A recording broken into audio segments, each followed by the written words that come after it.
في أول الستينات في زنزانة صغيرة من معتقل الواحات كانوا قاعدين 4 رجالة، شاعر وملحن ومطرب ومناضل.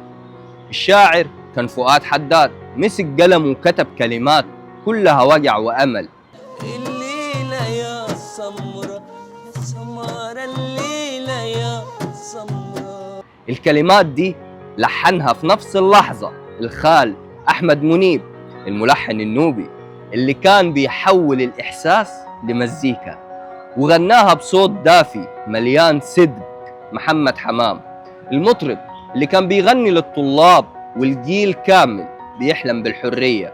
وكان معاهم في الزنزانة مناضل اسمه زكي مراد ابن قرية أبريم، سمع الأغنية هناك لأول مرة وتأثر بيها زي ما تأثر جيل كامل بعدها. وبعد ما خرجوا محمد حمام قرر يسجلها في الإذاعة المصرية، وبالفعل الأغنية عملت صدى واسع وبقت نشيد يتردد بين الشباب. سنة 1981 في ألبوم شبابيك الليلة يا سمرة خرجت من حدود القاعات الصغيرة وبقت رمز لجيل كامل. مزيج النوبي مع الغربي، شعر فؤاد حداد، لحن أحمد منيب، صوت حمام اللي بدأ وصوت منير اللي كمل، كل ده عمل مدرسة موسيقية لسه عايشة لحد النهاردة. الليلة يا سمرة مش مجرد أغنية، دي حكاية مصرية اتولدت من زنزانة وكبرت لحد ما وصلت للعالم كله.